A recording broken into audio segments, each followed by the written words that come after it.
If what is written concerning you must be fulfilled, number one, understand the law of honor. This is a generation, an arrogant generation. The missing link between the outgoing generation and the current generation is honor.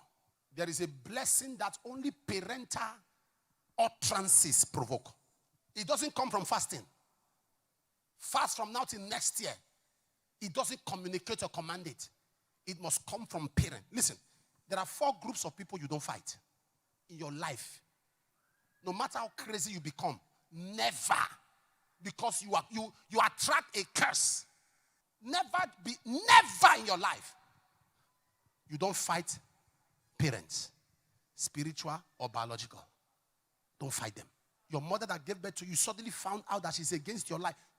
The highest you can do is to cut her off, not to fight her. I've seen children taking their parents to court. Have you seen that? It's a transgenerational curse. Choosing to honor parents is a personal, deliberate, intentional decision. You don't fight biological. You don't fight spiritual. In fact, that one is more terrible. Number 2, for parents, you don't fight children. You don't fight what? You don't fight children. You don't fight your son. You don't fight your daughter. Anyone that fights the parents, spiritual or biological, ends up a vagabond. Run through scriptures. Anyone you have ever called father or mother, never open your mouth to attack them. You see, forget all this nonsense going on that people do everywhere. Check out the end. And anyone that fights sons and daughters, we end up lonely because the rest of a parent is in his old age. When you start destroying those that command rest and will sponsor the rest of your old age, you end up lonely. Fighting children is why you see a man that's 80 is still standing on the gate.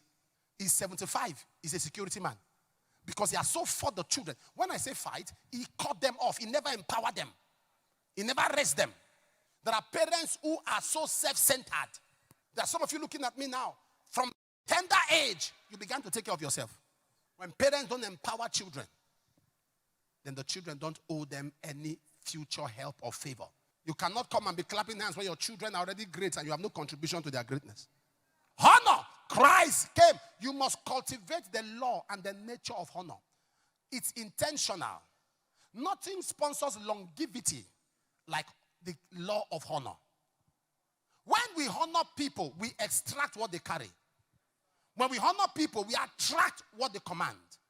You can never get in depth of a man's grace without honor.